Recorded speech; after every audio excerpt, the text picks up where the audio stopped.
ম্যানিফেস্টেশনে সবসময় পজিটিভ থাকতে হয়, এ কথাটা কোথাও না কোথাও তো শুনে থাকবেন।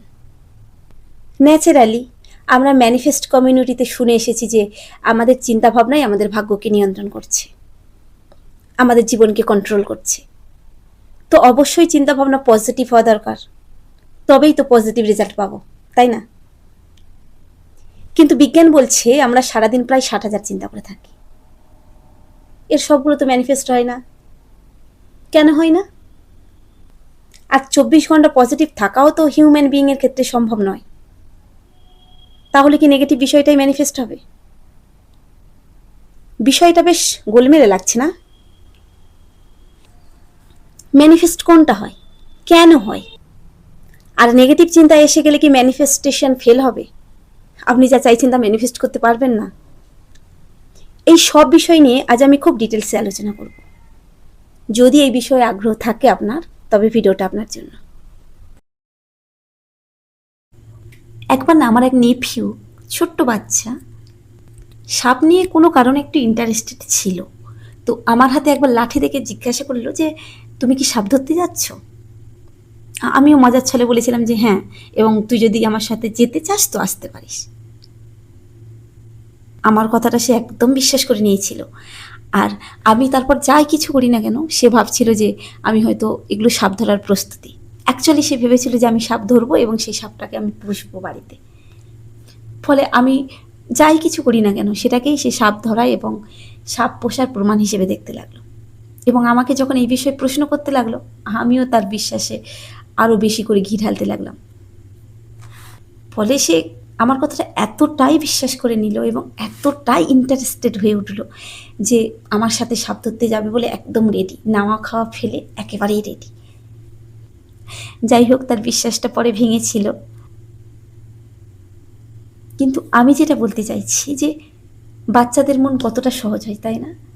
আমরা যখন তাদেরকে কিছু বলি সেটা সে কোনো রকম বিচার না করে গ্রহণ করে।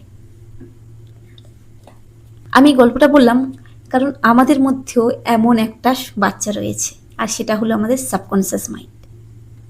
আপনি আপনার সাবকনসিয়াস মাইন্ডকে যাই ফিট করাবেন সেটা সে যাচাই না করে গ্রহণ করে, দেখেও না কতটা সত্যি, কতটা মিথ্যা, কতটা তার জন্য উপকারী বা কতটা হার্মফুল।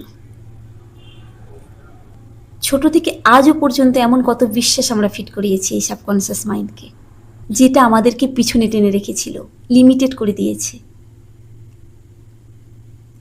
কত বিশ্বাস আমরা কখনো যাচাইও করিনি এটা সত্যিই নাকি শুধুমাত্র একটা বিশ্বাস। আর যাচাই করব কেন? কারণ এগুলো শুনেছি আমাদের আপনজনদের কাছ থেকে, বাবা মা টিচার্সদের কাছ থেকে। তাই আমাদের মনে কখনো প্রশ্নও জাগেনি। আবার অনেক বিশ্বাস আমরা অভিজ্ঞতা থেকে পেয়েছি। আবার অনেক বিশ্বাস এসেছে যখন আমরা কোনো একই বিষয় বারবার কনজিউম করে থাকি, সেখান থেকে। আর এই বিশ্বাসগুলো একসময় আয়ামে পরিণত হয়। মানে এই বিশ্বাস যদি আপনার মধ্যে থাকে যে টাকা আয় করা বড় কষ্টের, তার মানে আপনি বিশ্বাস করেন আপনাকে টাকা রোজগার করতে গেলে খুবই কষ্ট করতে হবে। যদি আপনি বিশ্বাস করেন এখনকার যুগে সত্যি ভালোবাসা পাওয়া মুশকিল, তার মানে আপনি বিশ্বাস করেন আপনি সত্যিকারের ভালোবাসা পেতে অক্ষম। তাহলে কোনো বিশ্বাস যখন সাবকনসিয়াসে ফিট হয়ে যায় তখন সেটা আর কোনো সাধারণ বিশ্বাস থাকে না, সেটা হয়ে যায় আমাদের ডমিন্যান্ট আইডেন্টিটি, অর্থাৎ আমাদের পরিচয়। আর আমরা ভেতরে যা আমাদের ডমিন্যান্ট আইডেন্টিটি যেটা আমাদের লাইফে, সেটাই ম্যানিফেস্ট হয়। স্টেট অফ বিং অর্থাৎ ডমিন্যান্ট আইডেন্টিটি থেকেই চিন্তা বা থট জন্মায়। আবার সেই চিন্তাগুলোই যদি বারবার গ্রহণ করা হয় তাহলে সেই স্টেট আরও শক্তিশালী হয়।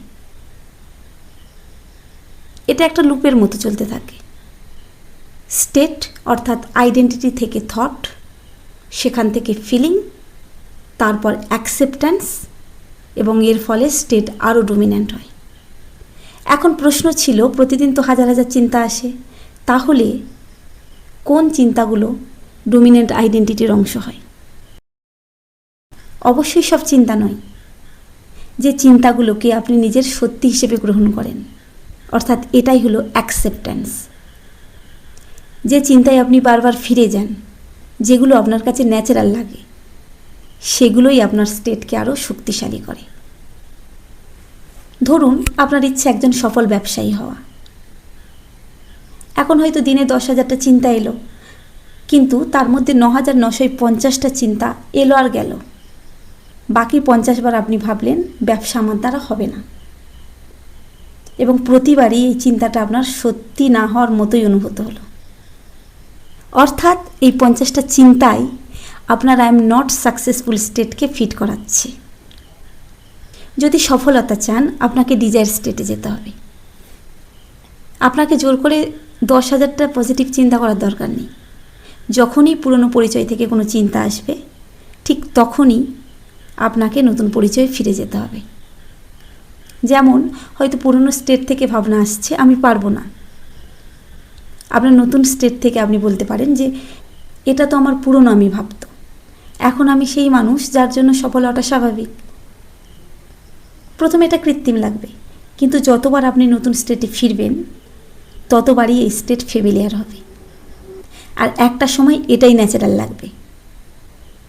তখন নতুন চিন্তাগুলোকে আর চেষ্টা করে আনতে হবে না, এগুলো নিজে থেকেই আসবে।